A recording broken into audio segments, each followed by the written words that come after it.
오늘은 한 여성의 인생 대역전의 스토리를 들려드리려고 합니다. 가난하다고 무시당하던 불가리아 작은 마을의 한 소녀. 친구들은 한국, 그게 나라야? 라며 비웃었습니다.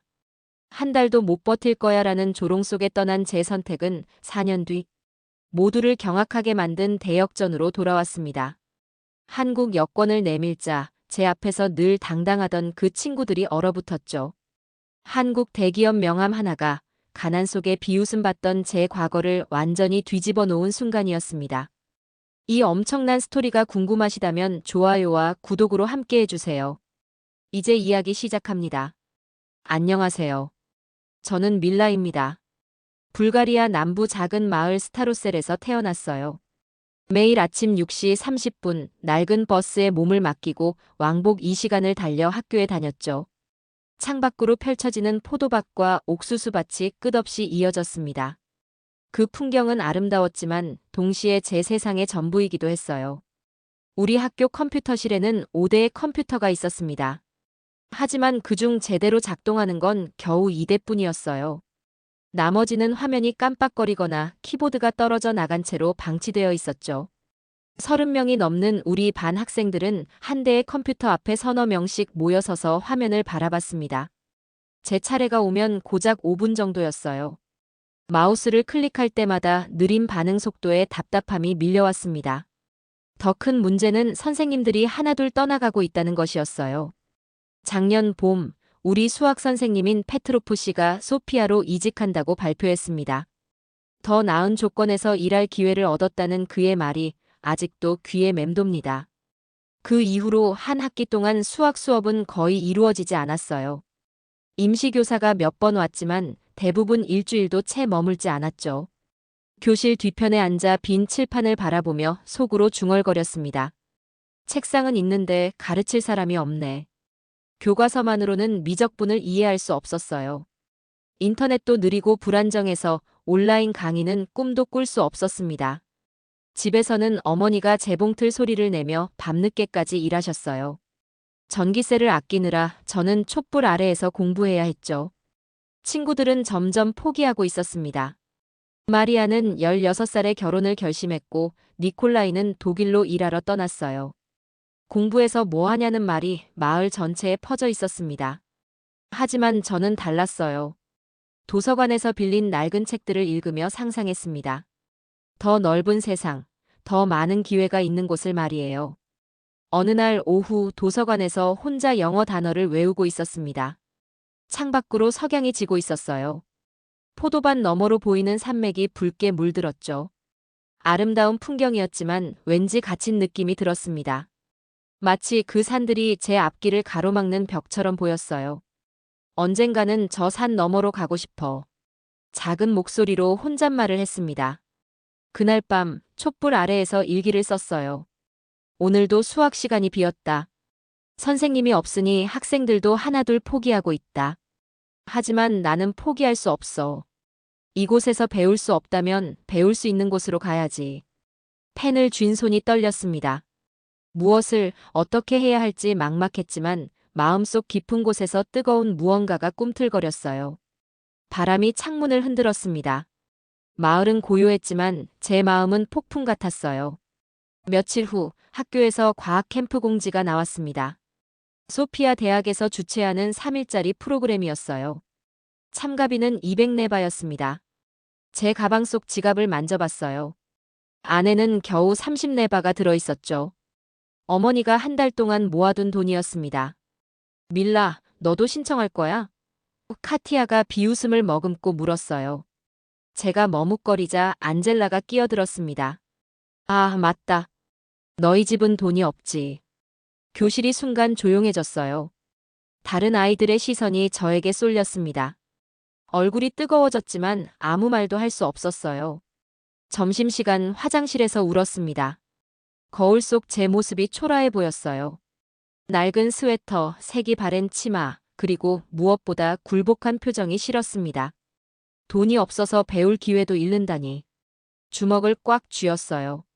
분노와 슬픔이 뒤섞인 감정이 가슴을 짓눌렀습니다. 다음 주 월요일 과학 캠프에 참가한 친구들의 이야기를 들어야 했어요.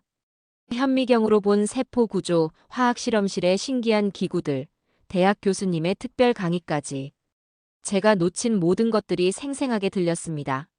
밀라도 왔으면 좋았을 텐데. 선생님의 말씀이 더 아팠어요. 동정이 위로가 되지 않았습니다. 그날 오후 도서관에서 친구들을 다시 만났어요. 카티아가 입을 열었습니다. 밀라, 우리 소피아로 전학 간다. 안젤라가 고개를 끄덕였어요. 부모님들이 더 나은 교육 환경을 위해 이사를 결정하셨거든. 스베틀라까지 가세했습니다. 너는 어떻게 할 거야? 계속 여기 남아서 망가진 컴퓨터로 공부할 거야? 나는 다른 방법을 찾을 거야. 목소리가 떨렸지만 최대한 당당하게 말했습니다.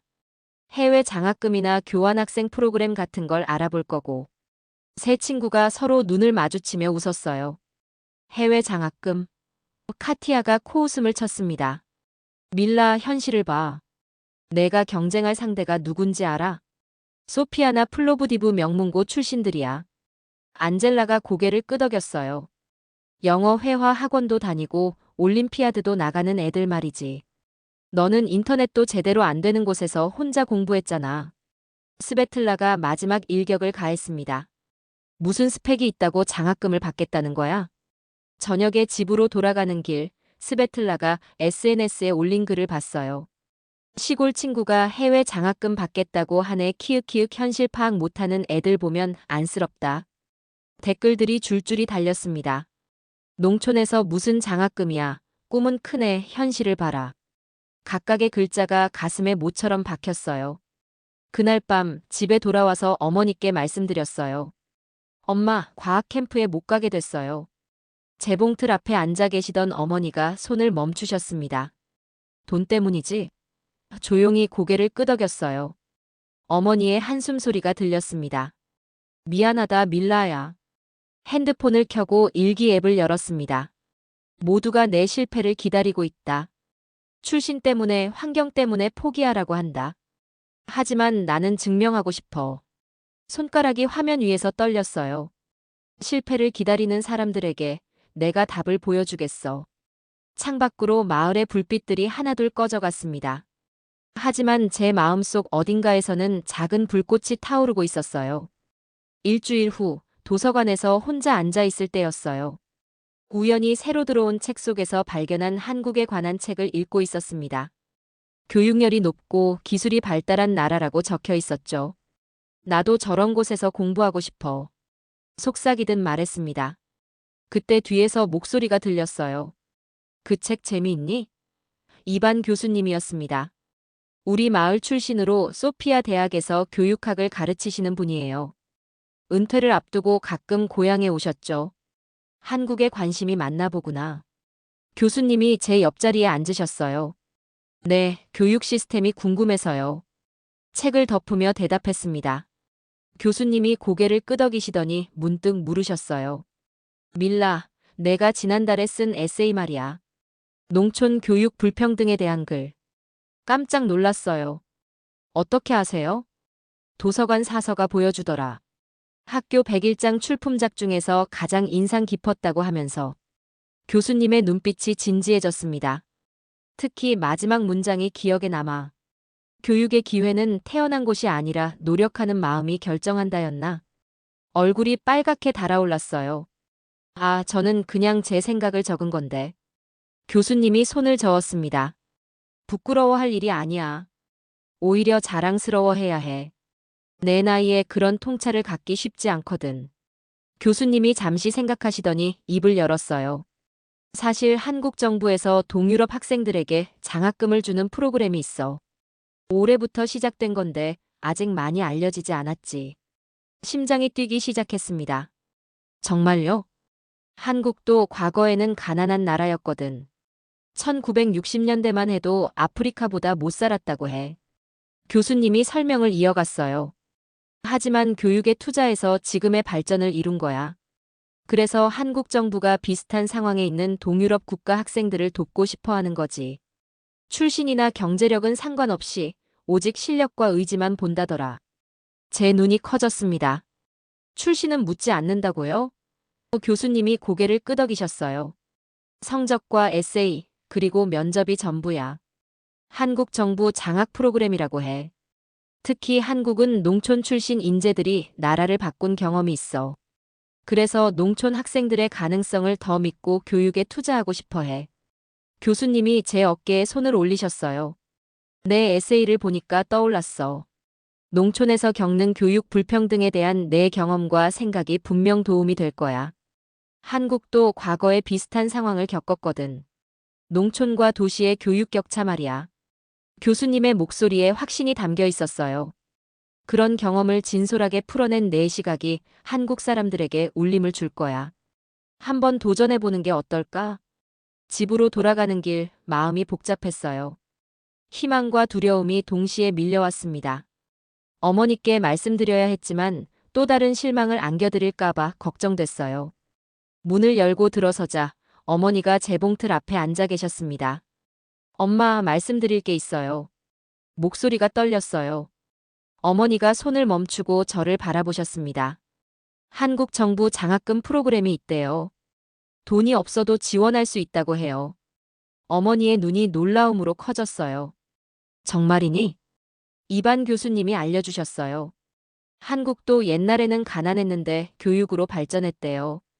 그래서 우리 같은 나라 학생들을 돕고 싶어 한다고.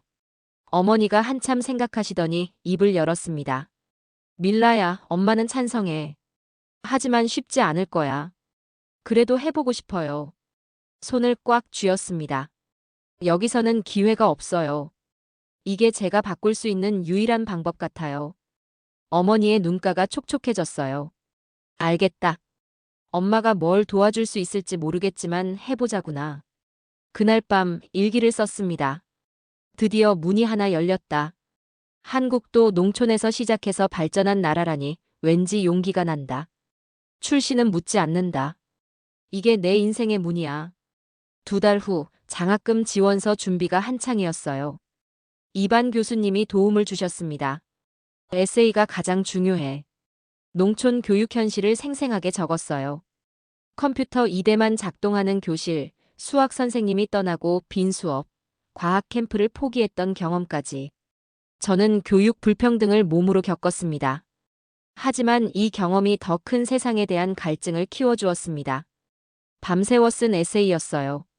한 달 후 1차 통과 화상. 면접에서 농촌 출신이 단점 아니냐는 질문에 오히려 교육의 소중함을 아는 장점이라고 답했습니다. 일주일 후 합격 소식이 왔어요. 면접관들이 제 진정성에 감동했다고 했습니다. 어머니는 눈물을 흘리시며 자랑스러워하셨지만 동시에 걱정도 많으셨어요. 친구들은 복잡한 반응을 보였죠. 한 달간 한국어를 독학하며 출발 준비를 했습니다. 인천공항에 도착했을 때의 충격은 잊을 수 없어요. 24시간 비행 끝에 내린 공항 로비가 제가 상상했던 것보다 훨씬 컸습니다. 유리 천장이 하늘까지 뻗어 있었고 사람들이 개미떼처럼 바삐 움직였어요. 스타로셀 버스 정류장의 10배는 되는 것 같았습니다. 전광판에는 한국어, 영어, 중국어가 번갈아 나타났어요. 하지만 너무 빨라서 놓치기 일쑤였습니다. 캐리어를 끌고 공항 철도를 찾아 헤맸어요. 안내 데스크 직원에게 물어봤지만 영어가 서툴렀고 제 발음도 알아듣기 어려워했습니다. 30분 넘게 돌아다녀서야 겨우 지하철 입구를 찾았어요. 지하철 안에서 더 당황했습니다. 안내방송이 나왔지만 한국어를 하나도 알아들을 수 없었어요. 영어 안내방송을 기다렸지만 너무 빨라서 놓쳤습니다. 핸드폰 지도를 보며 역 이름을 하나하나 확인했어요. 주변 사람들은 모두 익숙하게 움직이는데 저만 혼자 서 있는 것 같았습니다. 기숙사에 도착해서 체크인을 할 때도 힘들었어요. 관리사무소 아주머니가 뭔가 계속 물어보셨지만 알아들을 수 없었습니다. 그냥 고개만 끄덕이고 서류에 사인했어요. 열쇠를 받고 3층으로 올라갔습니다. 작은 방이었지만 개인 책상과 빠른 인터넷이 있었어요. 집에서는 꿈도 꿀 수 없었던 환경이었죠.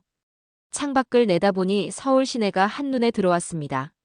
높은 건물들이 끝없이 펼쳐져 있었고 네온 사인들이 낮에도 반짝였어요. 반짝이는 불빛들이 아름다웠지만 동시에 압도당하는 느낌이었습니다. 정말 여기서 살 수 있을까? 첫 식사 시간이 가장 절망적이었어요. 기숙사 식당에 들어가니 메뉴판이 모두 한국어로 되어 있었습니다.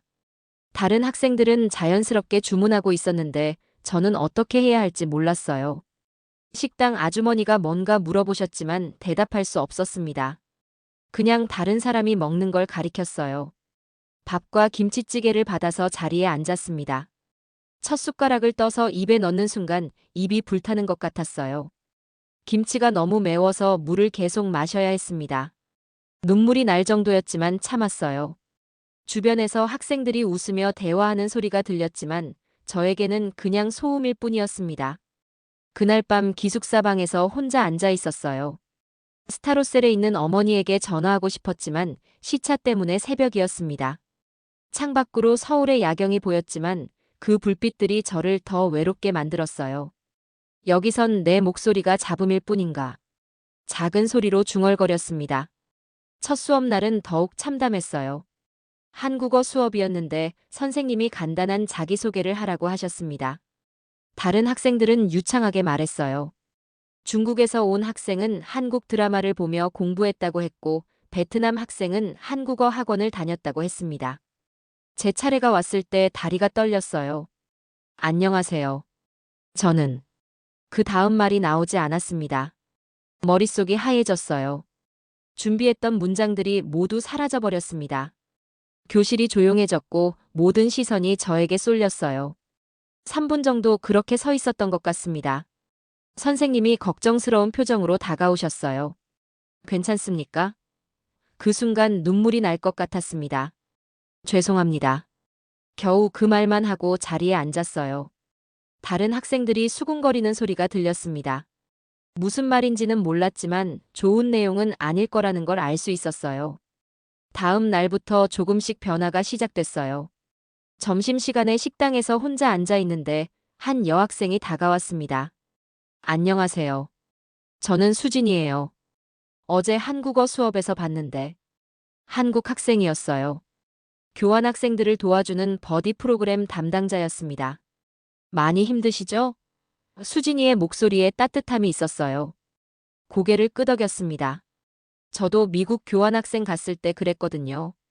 첫 달이 가장 힘들어요. 그녀가 옆자리에 앉으며 말했습니다.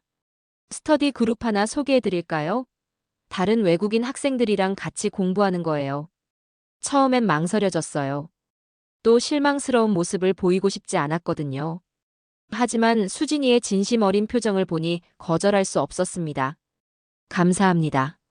하지만 저 한국어 정말 못해요. 수진이가 웃었어요. 괜찮아요. 천천히 해도 돼요. 다들 처음엔 그랬어요. 그날 저녁 스터디룸에서 다른 외국인 학생 3명을 만났습니다. 베트남에서 온 민, 몽골에서 온 바트, 그리고 필리핀에서 온 마리아였어요. 모두 한국어를 배우고 있었지만 수준이 다 달랐습니다. 민은 꽤 유창했고 바트는 저와 비슷했어요. 수진이가 말했어요. 오늘은 간단한 자기소개부터 해볼까요? 밀라 씨부터. 또 그 순간이 왔습니다. 하지만 이번엔 분위기가 달랐어요. 모두 격려하는 눈빛으로 바라봤습니다. 심호흡을 하고 입을 열었어요. 안녕하세요. 저는 밀라예요. 불가리아에서 왔어요. 좋아요. 수진이가 박수를 쳤습니다. 더 말해볼까요? 용기를 내어 계속했어요. 저는 23이에요. 한국어. 어려워요. 문법이 틀렸지만 아무도 웃지 않았습니다. 오히려 바트가 고개를 끄덕이며 말했어요. 나도 그래요. 한국어 정말 어려워요. 그날 밤 처음으로 마음이 조금 가벼워졌어요. 혼자가 아니라는 느낌이었습니다. 수진이가 카톡을 보냈어요. 오늘 수고하셨어요. 내일 점심 같이 먹어요. 작은 메시지였지만 큰 위로가 됐습니다. 다음 날 점심시간 수진이와 학생식당에 갔어요. 이번에는 메뉴를 설명해 줬습니다. 이거는 김치찌개예요. 좀 매워요. 이건 불고기 덮밥이고요. 안 매워요. 불고기 덮밥을 선택했어요. 어제보다 훨씬 먹을만 했습니다. 식사 중에 수진이가 물었어요. 고향이 그리워요? 고개를 끄덕였습니다. 가족들 보고 싶어요. 특히 엄마가. 수진이가 공감하는 표정을 지었어요. 저도 미국에서 그랬어요. 한국 음식이 그리워서 라면만 계속 먹었거든요. 둘 다 웃었습니다. 그런데 밀라 씨는 왜 한국에 왔어요? 수진이의 질문에 잠시 생각했어요. 어떻게 설명해야 할까? 고향에서 공부하기 어려워요. 기회가 없어요. 한국에서 배우고 싶어요. 어색한 한국어였지만 마음은 전해진 것 같았어요. 일주일 후 스터디 그룹에서 짧은 발표를 하게 됐어요. 주제는 내 고향 소개하기였습니다. 며칠 동안 준비했어요. 수진이가 문법을 봐줬고 발음도 연습했습니다. 괜찮아요. 실수해도 돼요. 수진이의 격려가 힘이 됐어요. 발표날 떨리는 마음으로 앞에 섰습니다. 안녕하세요. 저는 밀라입니다. 제 고향은 불가리아 스타로셀이에요. 시작은 순조로웠어요. 작은 마을이에요. 포도밭이 많아요. 아름다워요. 간단한 문장들이었지만 또박또박 말했습니다. 하지만 학교가 어려워요. 컴퓨터 적어요. 선생님도 적어요. 목소리에 감정이 섞였어요. 그래서 한국 왔어요. 공부하고 싶어요. 마지막 문장을 마치자 박수가 터졌습니다. 작은 박수였지만 제게는 세상에서 가장 큰 응원처럼 들렸어요. 수진이가 다가와서 말했어요. 정말 잘했어요. 많이 늘었어요. 가슴이 뭉클했습니다. 바트도 엄지를 치켜 세웠어요. 나보다 잘해요. 그 순간 깨달았습니다. 완벽하진 않아도 이제는 내 언어로 말할 거야. 그날 밤 어머니에게 전화했어요. 엄마, 오늘 발표했어요. 한국어로요. 어머니의 기쁜 목소리가 들렸습니다. 정말 자랑스럽구나. 창밖 서울의 야경이 예전과 달리 보였어요. 더 이상 외롭지 않았습니다. 두 달이 지나자 일상이 조금씩 자리 잡혔어요. 한국어 실력도 늘고 친구들과의 대화도 자연스러워졌습니다. 수진이는 제게 한국 문화를 알려줬고 스터디 그룹 친구들과는 서로의 고향 이야기를 나누며 가까워졌어요. 하지만 여전히 큰 도전이 남아 있었습니다. 어느 날 국제교육원에서 공지가 나왔어요. 제3회 아시아 마이너스 유럽 교육 교류 포럼에서 학생 대표 연설자를 모집한다는 내용이었습니다. 주제는 교육을 통한 희망의 다리 만들기였어요. 참가자는 200명, 각국 교육부 관계자들과 대학 총장들이 참석하는 큰 행사였습니다. 수진이가 포스터를 보며 말했어요. 밀라, 너 이거 해봐. 내 이야기가 딱 맞잖아. 고개를 저었습니다. 아직 한국어 부족해요. 200명 앞에서 연설이요? 하지만 수진이는 포기하지 않았어요. 영어로 해도 된다고 나와 있어. 그리고 내 경험만큼 진짜 이야기가 어디 있어? 그날 밤 고민했어요. 일기장을 펼치고 써내려갔습니다. 나는 정말 준비됐을까? 농촌에서 온 내가 그런 큰 무대에 설 자격이 있을까? 하지만 문득 이반 교수님의 말씀이 떠올랐어요. 교육은 출신이 아니라 의지다. 다음 날 지원서를 냈습니다. 에세이 주제는 내가 꿈꾸는 교육의 미래였어요. 고향의 낡은 교실부터 시작해서 한국에서의 변화까지 솔직하게 적었습니다. 교육은 국경도 출신도 가리지 않는다. 다만 그 기회가 공평하게 주어져야 한다는 문장으로 마무리했어요. 일주일 후 합격 통지가 왔습니다. 전체 지원자 50명 중 5명이 선발됐고 제가 그중 한 명이었어요. 수진이가 더 기뻐했습니다. 봤지? 내가 뭐라고 했어. 하지만 기쁨도 잠시, 이제 진짜 준비를 해야 했어요. 연설문을 쓰는 데만 2주가 걸렸습니다. 스터디 그룹 친구들이 모두 도와줬어요. 미는 영어 문법을 봐줬고 바트는 발표 연습 상대가 되어줬습니다. 마리아는 무대 공포증 극복법을 알려줬어요. 관객들을 친구라고 생각해요. 무서워하지 마세요. 연설문 첫 문장은 이렇게 시작했어요. 저는 교실에 컴퓨터가 5대 있었지만 2대만 작동하는 곳에서 왔습니다.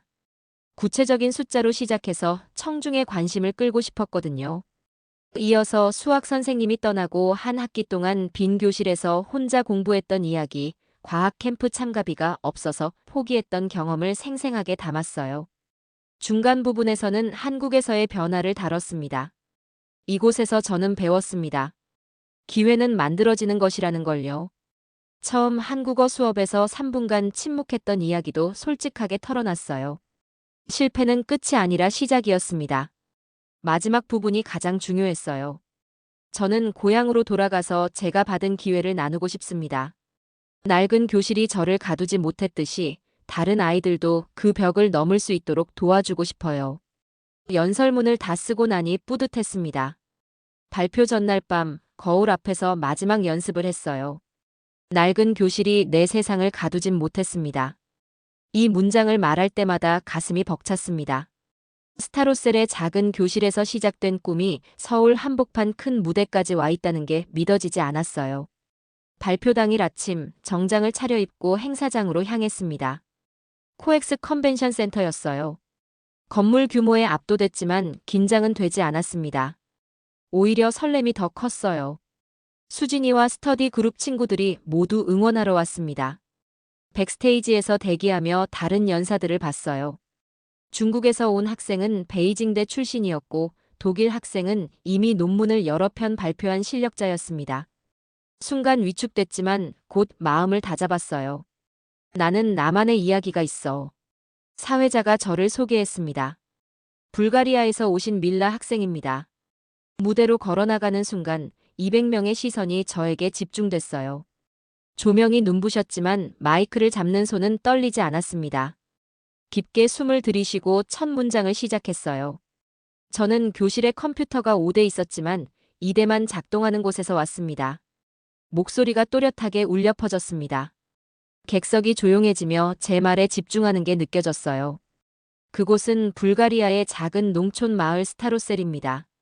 포도밭으로 둘러싸인 아름다운 곳이지만 교육 기회는 많지 않았죠. 두 번째 문단으로 넘어갔습니다. 수학 선생님이 더 나은 조건을 찾아 도시로 떠나셨을 때 저희는 한 학기 동안 빈 교실에서 혼자 공부해야 했습니다. 객석에서 몇몇 분들이 고개를 끄덕이는 게 보였어요. 공감하고 계신 것 같았습니다.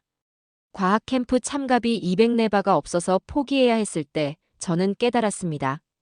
출신이 미래를 결정하는 건 아닐까 하고요. 목소리에 감정을 담았어요. 그때의 좌절감이 생생하게 되살아났습니다. 하지만 한국에서 저는 다른 답을 찾았습니다. 중간 부분으로 접어들었어요. 처음 한국어 수업에서 3분간 아무 말도 하지 못했습니다.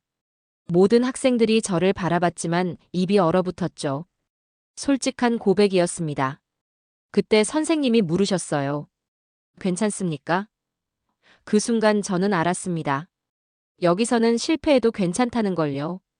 객석에서 따뜻한 웃음소리가 들렸어요. 긴장이 완전히 풀렸습니다. 한국 친구 수진이가 손을 내밀어줬습니다. 천천히 해도 되라고 말하면서요. 그때부터 저는 완벽하지 않아도 시도하는 법을 배웠어요. 핵심 메시지 부분에 도달했습니다.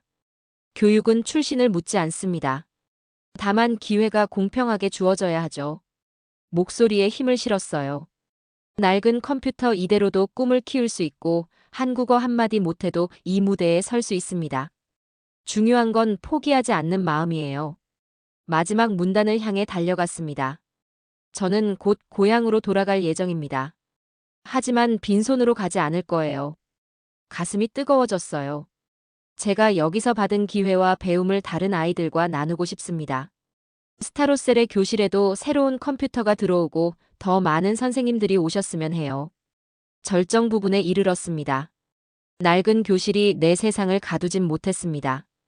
목소리가 힘차게 울렸어요. 그리고 다른 아이들도 그 벽을 넘을 수 있을 거라고 믿습니다. 교육이 만드는 다리는 국경도, 언어도, 출신도 뛰어넘으니까요. 마지막 문장을 또박또박 말했습니다. 오늘 이 자리에서 저는 약속드립니다. 교육의 기회를 더 많은 아이들에게 전하겠다고요. 감사합니다. 마이크에서 손을 떼는 순간 객석이 폭발했어요. 박수가 터져 나왔습니다. 200명의 청중이 모두 일어서서 박수를 쳤어요. 기립박수였습니다. 첫 줄에 앉아 계신 한국 교육부 관계자분도 환하게 웃으며 박수를 치고 계셨어요. 수진이는 눈물을 글썽이며 엄지를 치켜 세웠습니다. 무대에서 내려와 백스테이지로 가는 길, 다른 연사들이 축하해줬어요. 정말 감동적이었어요.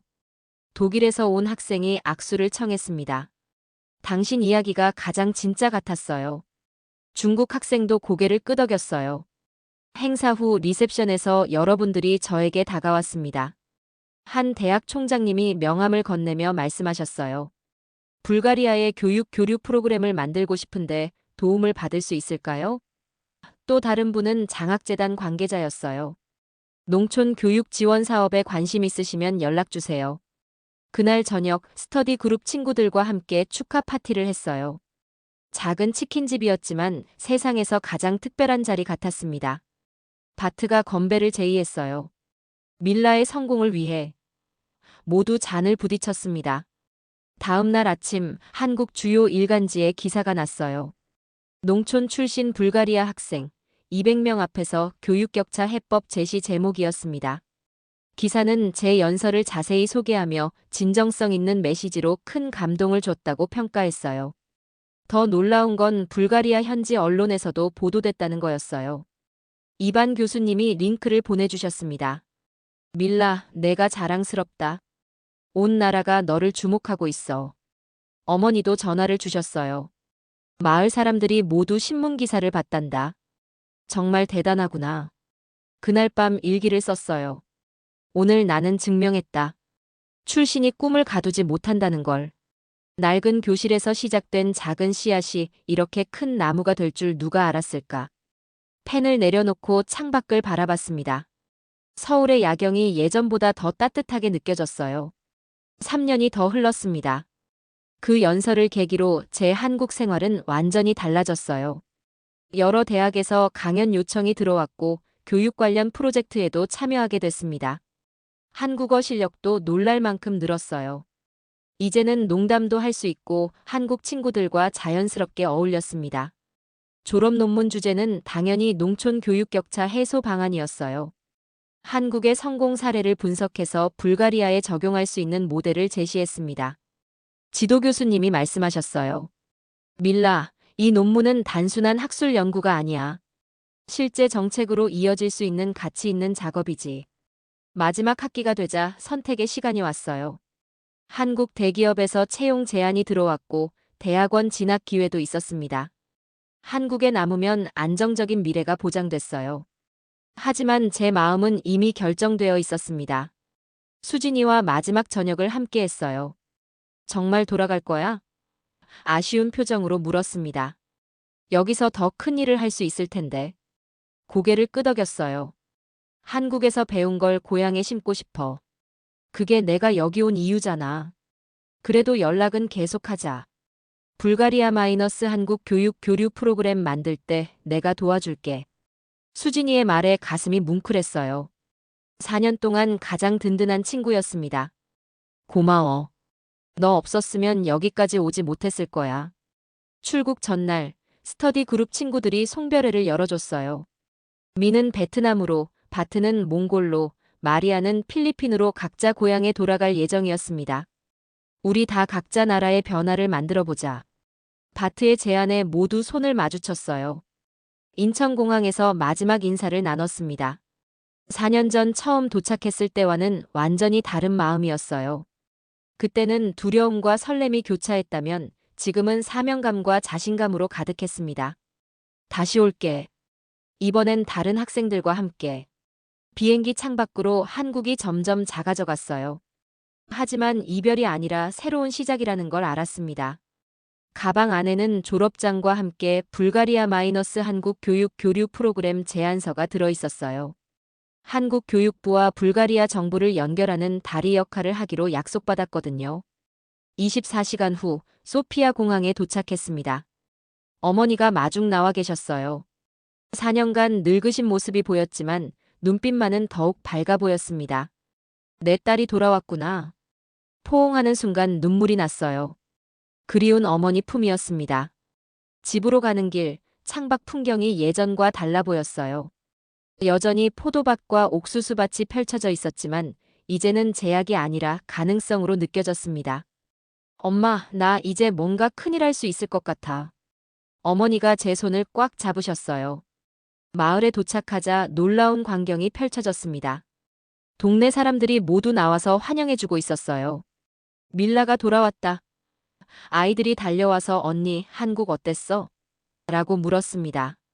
예전과는 완전히 다른 분위기였어요. 가장 기다려지는 순간이 왔습니다. 카티아, 안젤라, 스베틀라와의 재회였어요. 4년 전 저를 비웃던 그 친구들이 어떻게 변했을까 궁금했습니다. 카페에서 만나기로 약속했어요. 카티아가 먼저 나타났습니다. 결혼 반지를 끼고 있었어요. 밀라, 정말 오랜만이야. 어색한 미소를 지었습니다. 곧이어 안젤라와 스베틀라도 왔어요. 모두 어른이 되어 있었지만 어딘가 아쉬움이 서려 있는 표정들이었습니다. 축하해, 밀라. 신문에서 내 기사 봤어. 안젤라가 먼저 입을 열었어요. 정말 대단하더라. 200명 앞에서 연설하고. 스베틀라도 고개를 끄덕였습니다. 솔직히 말하면 그때 우리가 너무했어. 예상했던 말이었지만 실제로 들으니 복잡한 마음이었어요. 분노보다는 안타까움이 더 컸습니다. 괜찮아. 그 때문에 더 열심히 할 수 있었는걸. 진심이었어요. 그들의 조롱이 오히려 동기가 됐거든요. 카티아가 조용히 말했어요. 사실은 내가 부러웠어. 우리는 포기했는데 너는 계속 도전했잖아. 목소리에 후회가 섞여 있었습니다. 나는 19살에 결혼해서 지금 2아이 엄마야. 꿈. 그런 건 진작에 접었지. 안젤라도 털어놨어요. 나는 소피아에서 사무직하고 있어. 매일 똑같은 일의 반복이야. 가끔 내 소식 들을 때마다 생각해. 나도 용기를 냈다면 어땠을까 하고. 스베틀라는 아예 말을 못하고 있었어요. 그 순간 깨달았습니다. 그들도 나름대로 선택의 결과를 살고 있다는 걸요. 제가 한국에서 성공한 것처럼 그들도 자신들만의 삶을 살아가고 있었어요. 우리 모두 각자의 길을 걸었던 거야. 늦지 않았어. 정말. 카티아의 눈에 희망이 번졌어요.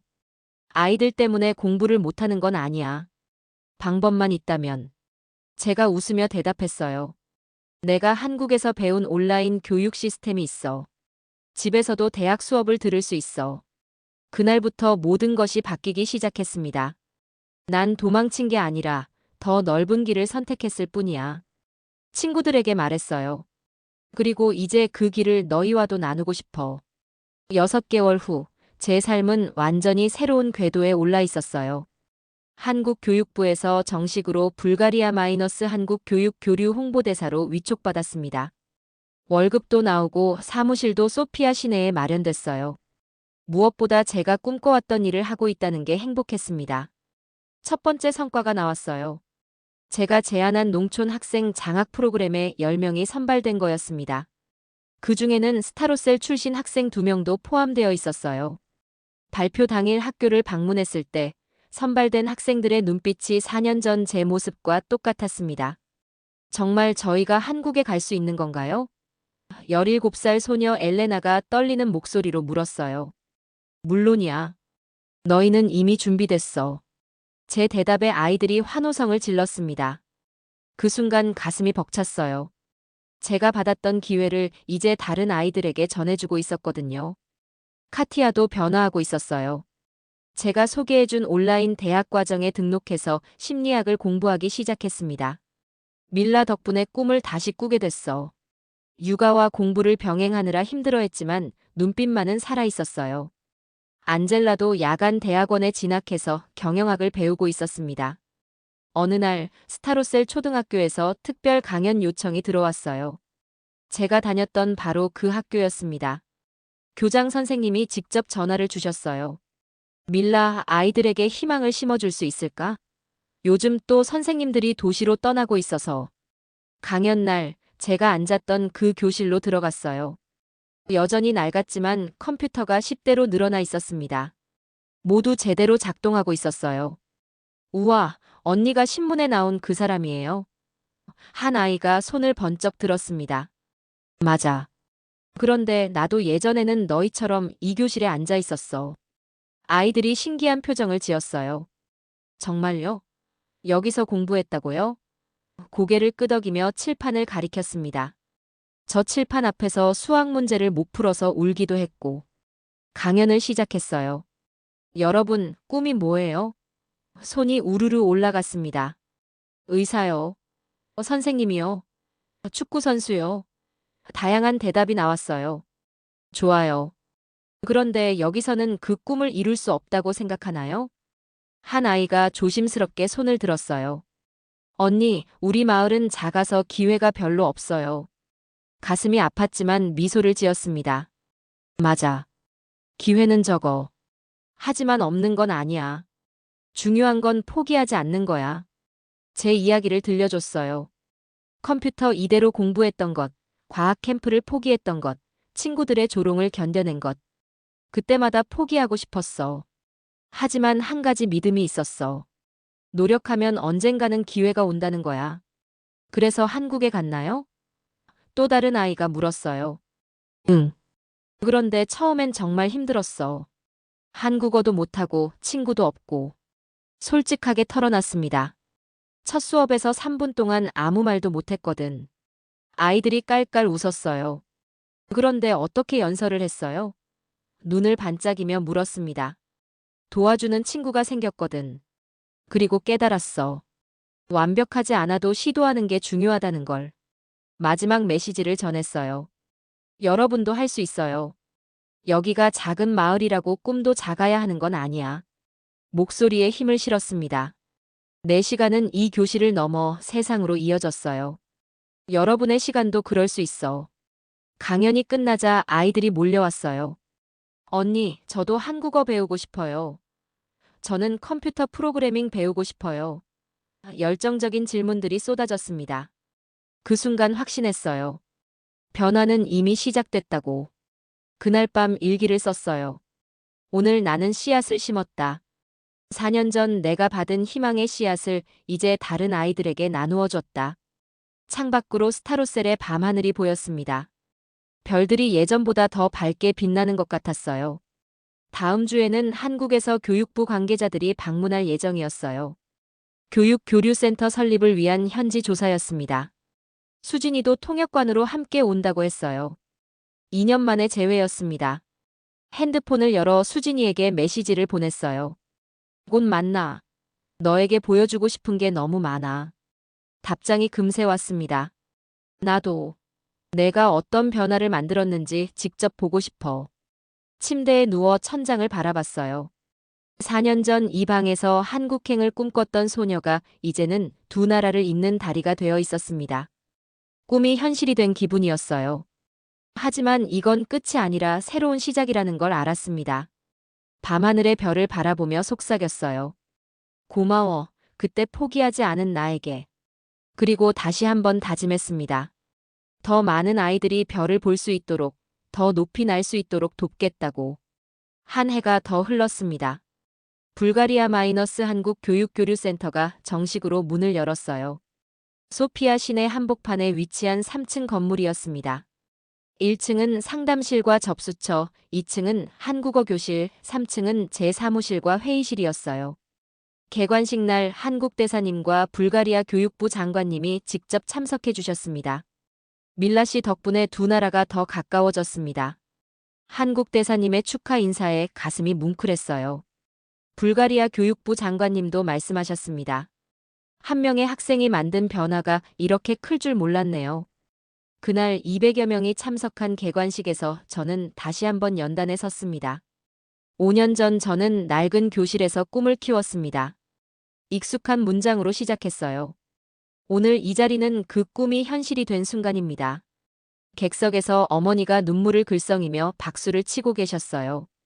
수진이도 한국에서 특별히 참석해줬습니다. 첫 해 성과가 놀라웠어요. 총 50명의 불가리아 학생이 한국 장학금을 받았고 그중 30명이 농촌 출신이었습니다. 반대로 20명의 한국 학생들이 불가리아 교환학생으로 왔어요. 언어의 벽을 넘나드는 젊은이들의 에너지가 두 나라를 변화시키고 있었습니다. 특히 제가 자랑스러워하는 학생이 있었어요. 스타로셀 출신 페트라였습니다. 제가 다녔던 바로 그 학교를 졸업하고 한국으로 간 첫 번째 후배였어요. 언니, 저도 서울대학교에 합격했어요. 화상통화로 기쁨을 나누던 그 순간이 아직도 생생합니다. 하지만 더 기쁜 소식이 있었어요. 카티아가 온라인 대학을 졸업하고 아동 심리 상담사 자격을 땄다는 거였습니다. 밀라, 나 이제 마을에서 아이들 상담해 줄 거야. 전화 너머 목소리에 자신감이 넘쳤어요. 내가 심어준 희망의 씨앗이 자라고 있어. 안젤라는 더 큰 변화를 만들어냈어요. 대학원을 졸업하고 농촌 개발 컨설팅 회사를 차린 거였습니다. 도시로 떠나지 말고 농촌을 바꿔보자는 게 회사 모토였어요. 벌써 5개 마을의 발전 계획을 세우고 있었습니다. 스베틀라도 늦었지만 도전하고 있었어요. 35살의 나이에 간호학과에 입학했습니다. 밀라가 말했잖아. 늦지 않았다고. 쑥스럽게 웃으며 말하던 모습이 기억나네요. 나도 사람들을 도와주고 싶어. 어느 날 특별한 손님이 찾아왔어요. 이반 교수님이셨습니다. 은퇴하신 후 건강이 좋지 않으셨는데 지팡이를 짚고 오셨어요. 밀라, 내가 이룬 일들을 보러 왔다. 사무실을 둘러보시며 흐뭇하게 웃으셨습니다. 교수님 덕분에 여기까지 올 수 있었어요. 진심으로 감사 인사를 드렸어요. 교수님이 제 손을 잡으시며 말씀하셨습니다. 아니야. 내 안에 이미 씨앗이 있었어. 나는 그냥 물을 준 것뿐이지. 그날 오후 긴 시간 대화를 나눴어요. 밀라, 이제 내 역할은 더 커질 거야. 교수님이 의미심장하게 말씀하셨어요. 불가리아뿐만 아니라 동유럽 전체의 교육 발전을 위해 일해야 해. 그 말씀이 제게 새로운 비전을 주었습니다. 몇 달 후 유럽연합에서 연락이 왔어요. 동유럽 교육 격차 해소를 위한 자문위원으로 위촉하고 싶다는 내용이었습니다. 브뤼셀에서 월 2회 회의에 참석하고 정책 수립에 참여하는 역할이었어요. 망설임 없이 수락했습니다. 첫 회의에서 만난 사람들은 모두 거물들이었어요. 각국 교육부 차관들, 대학 총장들, 국제기구 관계자들까지. 처음엔 위축됐지만 곧 깨달았습니다. 제가 가진 경험만큼 소중한 자산이 없다는 걸요. 농촌 교육 격차는 개별 국가 문제가 아닙니다. 회의에서 발언했어요. 동유럽 전체가 공유하는 과제죠. 하지만 해결책도 함께 만들 수 있어요. 제 제안에 모두 관심을 보였습니다. 구체적인 방안이 있나요? 한국 모델을 동유럽 전체로 확산시키는 겁니다. 프레젠테이션을 시작했어요. 기술을 활용한 원격 교육, 도농 학생 교류, 그리고 무엇보다 희망을 심어주는 멘토링 시스템. 1시간 동안 열정적으로 설명했습니다. 회의 후 여러 나라에서 협력 제안이 들어왔어요. 루마니아, 헝가리, 폴란드까지. 밀라의 모델을 우리나라에도 적용하고 싶다는 요청이었습니다. 제 가슴이 뛰었어요. 스타로셀에서 시작된 작은 꿈이 유럽 전체로 번져가고 있었거든요. 그날 밤 호텔에서 어머니에게 전화했어요. 엄마, 나 이제 정말 큰일 하게 됐어. 어머니의 자랑스러운 목소리가 들렸습니다. 우리 딸이 세계를 바꾸고 있구나. 창밖으로 브뤼셀의 야경이 보였지만 마음은 고향 스타로셀에 가 있었어요. 다음 날 아침 일정을 정리하며 깨달았습니다. 제 여정은 아직 끝나지 않았다는 걸요. 오히려 더 큰 모험이 시작되고 있었어요. 불가리아에서 한국으로, 한국에서 다시 불가리아로, 그리고 이제는 유럽 전체로. 경계를 넘나드는 삶이 제 운명인 것 같았습니다. 4시간은 교실을 넘어 세상으로 이어졌습니다. 5년 전 연설에서 했던 말이 현실이 되고 있었어요. 그리고 이건 아직 시작일 뿐이라는 확신이 들었습니다. 2년 후, 제 삶에 또 다른 전환점이 찾아왔습니다. 유럽연합에서 동유럽 교육혁신 프로젝트 총괄 책임자로 임명된 거예요. 예산만 5천만 유로에 달하는 대형 프로젝트였습니다. 7개국이 참여하고 10만 명의 학생들이 혜택을 받을 예정이었어요. 프로젝트 발표회가 열린 날, 브뤼셀 유럽의회 건물에서 기자회견을 했습니다. 교육에는 국경이 없습니다. 마이크 앞에 서서 말했어요. 불가리아 농촌에서 시작된 작은 꿈이 이제 동유럽 전체의 희망이 되고 있습니다. 플래시가 터지며 수십 명의 기자들이 질문을 쏟아냈어요. 밀라 위원장님, 개인적인 경험이 이런 큰 프로젝트로 발전할 줄 예상하셨나요? BBC 기자의 질문이었습니다. 잠시 생각하고 답했어요. 10년 전 낡은 교실에서 한국을 꿈꿨을 때는 몰랐죠. 하지만 한 사람의 변화가 세상을 바꿀 수 있다는 건 믿고 있었어요. 그날 저녁 수진이가 축하 영상통화를 걸어왔습니다. 밀라, 진짜 대단해. 한국 뉴스에도 나왔어. 화면 너머로 보이는 수진이의 얼굴이 환했어요. 내가 없었다면 여기까지 올 수 없었을 거야. 진심으로 감사 인사를 전했습니다. 아직도 기억해? 첫 스터디 그룹에서 떨면서 자기소개하던 모습? 수진이가 웃으며 말했어요. 그때 누가 알았겠어. 그 조용한 불가리아 소녀가 유럽을 바꿀 줄. 둘 다 옛 기억에 빠져 한참을 웃었습니다. 프로젝트가 본격 시작되자 정말 바빠졌어요. 월요일은 부다페스트, 화요일은 바르샤바, 수요일은 부쿠레슈티. 일주일에 3-4개 도시를 오가며 각국 교육부 관계자들과 회의를 했습니다. 피곤하지 않냐는 어머니의 걱정에 답했어요. 꿈을 이루고 있는데 어떻게 피곤해. 첫 번째 성과가 나왔을 때의 기쁨은 잊을 수 없어요. 루마니아 시골 마을에서 온 소녀 안드레아가 프라하 공과대학에 합격했다는 소식이었습니다. 밀라 언니 덕분에 꿈을 꿀 수 있었어요. 화상통화로 감사 인사를 하는 안드레아를 보며 10년 전 제 모습이 떠올랐어요. 더 감동적인 일도 있었어요. 폴란드의 한 농촌 마을에서 30명의 학생들이 집단으로 대학에 진학한 거였습니다. 마을 역사상 처음 있는 일이었다고 했어요. 마을 이장님이 직접 감사 편지를 보내왔습니다. 우리 마을에 희망을 주셔서 고맙습니다. 그해 크리스마스, 오랜만에 스타로셀에서 휴가를 보냈어요. 마을이 많이 변해 있었습니다. 젊은 사람들이 눈에 띄게 늘었고 새로운 카페와 상점들이 생겨났어요. 무엇보다 학교가 완전히 달라져 있었습니다. 교장 선생님이 직접 안내해 주셨어요. 밀라 덕분에 컴퓨터가 30대나 들어왔어. 모두 최신형이지. 한때 2대만 작동했던 그 교실이 이제는 첨단 IT실로 바뀌어 있었어요. 올해는 우리 학교에서 5명이 해외 대학에 진학했다네. 가장 뜻깊었던 순간은 제가 앉았던 자리에 새로운 꿈나무가 앉아 있는 걸 본 때였어요. 12살 소녀 마리아였습니다. 저도 언니처럼 한국에 가고 싶어요. 반짝이는 눈으로 말하는 마리아에게서 어린 시절 제 모습을 봤어요. 꿈을 포기하지 마. 마리아의 어깨에 손을 올리며 말했어요. 언니가 도와줄게. 하지만 가장 중요한 건 내 자신을 믿는 거야. 마리아가 고개를 끄덕이며 웃었습니다. 그 미소에서 미래가 보였어요. 그날 밤 어머니와 긴 대화를 나눴어요. 밀라야, 내가 자랑스럽다. 재봉틀은 이제 창고에 들어가 있었어요. 어머니는 마을 여성들을 위한 직업교육센터를 운영하고 계셨습니다. 나도 내게서 배웠어. 나이가 들어도 새로운 도전을 할 수 있다는 걸. 엄마도 변했네. 웃으며 말했어요. 우리 가족 모두 달라졌어. 정말 그랬어요. 10년 전과는 완전히 다른 삶을 살고 있었습니다. 하지만 변하지 않은 게 하나 있었어요. 서로를 향한 사랑과 꿈을 향한 열정이었습니다. 새해가 되자 또 다른 소식이 들려왔어요.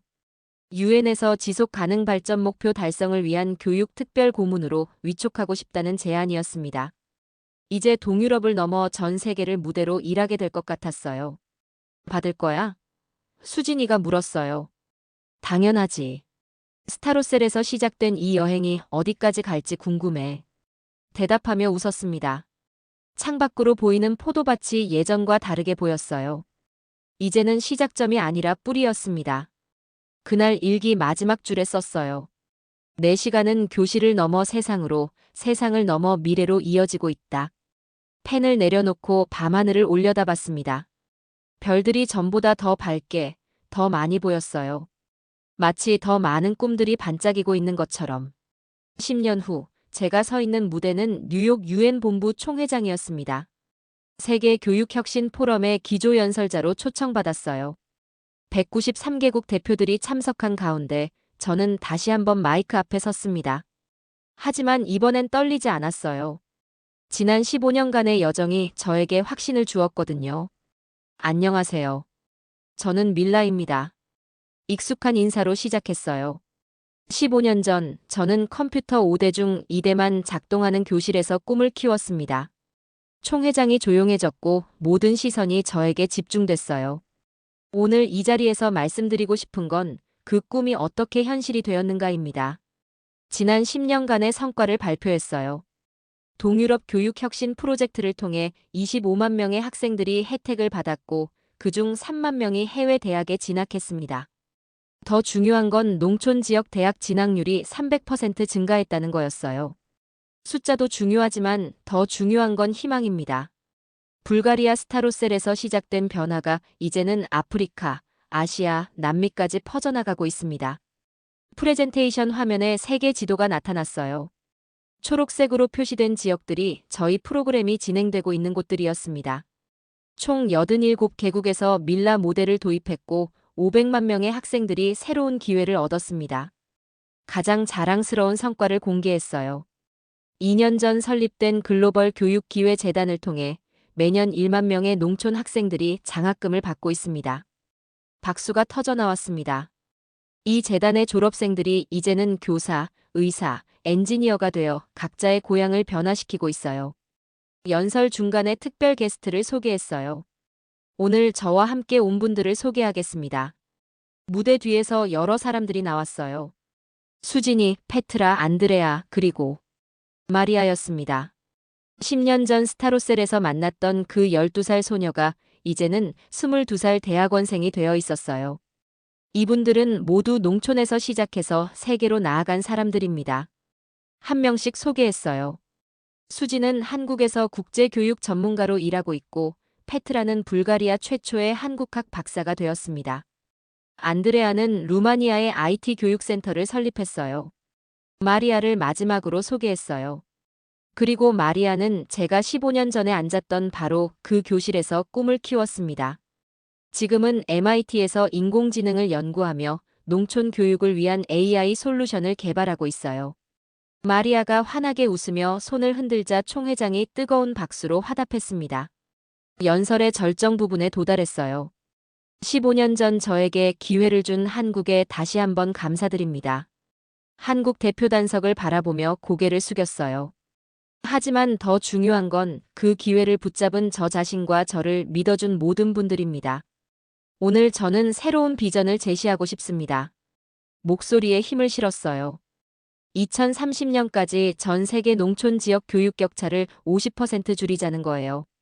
노 칠드 레프트 비하인드 노 차일드 레프트 비하인드 캠페인을 시작합니다. 마지막 메시지를 전했어요. 제가 증명한 건 간단합니다.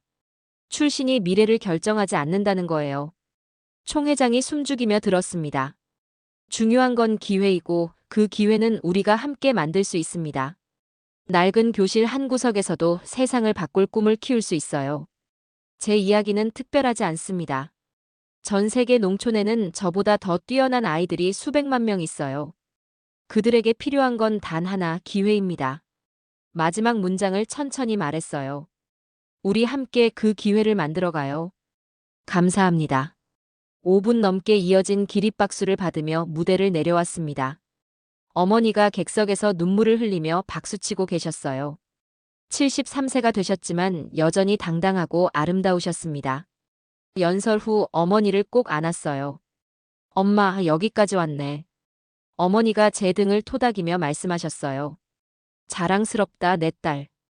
그날 밤 맨해튼 호텔 방에서 창밖을 내다봤습니다. 뉴욕의 불빛들이 반짝였지만 마음은 고향 스타로셀에 가 있었어요. 15년 전 그 작은 마을에서 시작된 여행이 이렇게 멀리까지 왔다는 게 믿어지지 않았습니다. 핸드폰을 열어 SNS에 글을 올렸어요. 스타로셀에서 뉴욕까지. 15년간의 여행이 오늘 하나의 정점에 도달했습니다. 하지만 이건 끝이 아니라 새로운 시작이에요. 더 많은 아이들의 꿈을 현실로 만들어가겠습니다. 몇 분 만에 수천 개의 좋아요와 댓글이 달렸어요. 그 중에서 가장 기억에 남는 댓글이 하나 있었어요. 케냐의 한 농촌 소녀가 쓴 것이었습니다. 언니의 이야기를 듣고 용기를 얻었어요. 저도 꿈을 포기하지 않겠어요. 그 댓글을 보는 순간 가슴이 뜨거워졌어요. 제 이야기가 또 다른 누군가에게 희망이 되고 있었으니까요. 침대에 누워 천장을 바라보며 생각했어요. 내 시간은 정말로 교실을 넘어 세상으로 이어졌구나. 15년 전 일기장에 썼던 그 문장이 현실이 된 거였어요. 하지만 여행은 아직 끝나지 않았다는 걸 알았습니다. 더 많은 스타로셀이, 더 많은 꿈나무들이 기다리고 있었거든요. 눈을 감으며 내일을 그려봤어요. 아프리카 케냐의 작은 마을로 가서 그곳 아이들과 만날 예정이었습니다. 새로운 희망의 씨앗을 심으러 가는 길이었어요. 꿈은 끝나지 않았고 여행은 계속될 것이었습니다. 5년 후, 제 삶은 또 다른 의미로 충만해졌습니다. 케냐를 시작으로 아프리카 전역의 교육 기회를 확산시키는 일은 예상보다 큰 성과를 거뒀어요. 하지만 무엇보다 소중한 변화는 제 개인적인 삶에 찾아왔습니다. 파리의 작은 카페에서 운명적인 만남이 있었어요. 국제개발회의 중 우연히 들른 곳에서 다비드를 만났습니다. 세네갈 출신으로 프랑스에서 자란 의사였어요. 아프리카 농촌 의료 개선 프로젝트를 진행하고 있다고 했습니다. 제 이야기를 들은 그가 말했어요. 당신과 같은 일을 의료 분야에서 하고 있어요. 교육과 의료는 닮아 있죠. 커피를 마시며 대화를 나눴어요. 둘 다 희망을 만드는 일이니까요. 다비드의 눈빛에서 저와 같은 열정을 봤습니다. 그날부터 우리는 자주 만나 각자의 꿈과 경험을 나눴어요. 2년 후 우리는 결혼했습니다. 결혼식은 스타로셀에서 열었어요. 마을 사람들이 모두 축하해주는 가운데 제가 어릴 때 뛰어놀던 포도밭에서 서약을 나눴습니다. 수진이가 한국에서 나라와 들러리를 서줬고 페트라는 결혼 축가를 불러줬어요.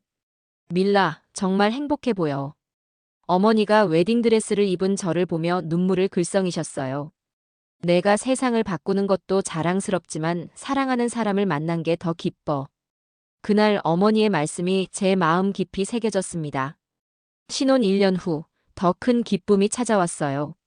쌍둥이 임신 소식이었습니다. 다비드와 저는 파리 집에서 초음파 사진을 보며 울었어요. 이 아이들에게는 어떤 세상을 만들어줄까? 배를 쓰다듬으며 생각했습니다. 아들 알렉산더와 딸 소피아가 태어났을 때 제 인생의 새로운 장이 열렸어요. 알렉산더는 불가리아어로 수호자라는 뜻이었고 소피아는 지혜를 의미했습니다. 이 아이들이 세상의 수호자이자 지혜로운 사람으로 자라기를이라고 기원했어요. 육아와 일을 병행하는 건 쉽지 않았어요. 하지만 다비드가 훌륭한 동반자였습니다. 밀라의 일은 세상을 위한 거야. 내가 아이들을 돌볼게. 의료진 파견으로 아프리카에 나가야 할 때도 흔쾌히 보내줬어요. 아이들이 5살이 되던 해, 특별한 결정을 내렸습니다. 가족 모두 불가리아로 이주하기로 한 거예요. 아이들이 할머니와 함께 자라야 해. 다비드에게 말했을 때 그는 망설임 없이 동의했어요. 당신의 뿌리에서 자라는 게 아이들에게도 좋을 거야. 스타로셀에 새 집을 지었어요. 어릴 때 살던 집 근처 포도밭을 구입해서 현대적이면서도 전통적인 집을 지었습니다. 아이들은 금세 마을 생활에 적응했어요. 알렉산더는 할머니에게 불가리아 전래 동화를 들으며 자랐고 소피아는 포도밭에서 뛰어놀며 자연과 친해졌어요. 어느 날 소피아가 물었어요. 엄마, 왜 우리는 여기 살아요? 5살 아이의 순수한 질문이었습니다. 엄마가 어릴 때 이곳에서 꿈을 키웠거든. 너희도 여기서 꿈을 키우기를 바라서야. 소피아가 고개를 끄덕이며 말했어요. 나도 엄마처럼 세상을 바꾸고 싶어요. 아이들과 함께 제가 다녔던 학교를 방문했습니다. 이제는 밀라 교육센터라는 이름이 붙어 있었어요. 교장 선생님이 아이들을 반갑게 맞아주셨습니다. 여기가 엄마가 꿈을 키운 교실이야. 알렉산더가 제 옛자리에 앉아보며 말했어요. 엄마, 여기 작네요. 그래, 작은 곳이었어. 하지만 꿈은 컸지. 아이들에게 말해줬어요. 크기는 중요하지 않아. 중요한 건 그 안에 담긴 마음이야. 소피아가 칠판을 가리키며 물었어요. 엄마도 여기서 공부했어요? 응, 그리고 세상을 바꾸고 싶다는 꿈을 품었지. 그날 밤 아이들을 재우며 옛날 이야기를 들려줬어요. 옛날 옛적에 작은 마을에 소녀가 살고 있었어. 그 소녀는 낡은 교실에서 큰 꿈을 키웠지. 알렉산더가 눈을 반짝이며 물었어요. 그 소녀가 엄마예요? 맞아. 그리고 그 이야기는 아직 끝나지 않았어. 아이들이 잠든 후 다비드와 테라스에 앉아 이야기를 나눴어요. 후회하지 않아? 파리의 편안한 삶을 두고 여기 온 것? 다비드가 제 손을 잡으며 물었어요. 전혀. 여기가 우리 가족의 시작점이야. 아이들도 여기서 자신만의 이야기를 써나가겠지. 창밖으로 스타로셀의 밤하늘이 보였어요. 별들이 예전보다 더 밝게 빛나고 있었습니다. 이제는 새로운 세대가 그 별들을 바라보며 꿈을 키우고 있었어요. 제 아이들뿐만 아니라 마을의 모든 아이들이 말이에요. 내 시간은 이제 새로운 의미가 됐어. 다비드에게 말했어요. 단순히 세상을 바꾸는 게 아니라 세상을 바꿀 수 있는 사람들을 키우는 거야. 다비드가 미소를 지으며 대답했어요. 그게 진짜 변화겠지. 계속 이어지는 변화 말이야. 그날 밤 일기 마지막 줄에 썼어요. 내 이야기는 끝났지만 새로운 이야기들이 시작되고 있다. 알렉산더와 소피아, 그리고 세상 모든 아이들의 이야기가. 펜을 내려놓고 잠든 아이들의 방을 들여다봤습니다. 평화로운 잠자리에서도 꿈을 키우고 있을 그들의 미래가 기대됐어요. 이야기 잘 들어보셨나요? 감동적인 한 소녀의 성장 이야기, 지인들에게 공유해주세요. 좋아요와 구독 그리고 댓글로 남겨주시면 제가 성실히 답글을 달아드리겠습니다.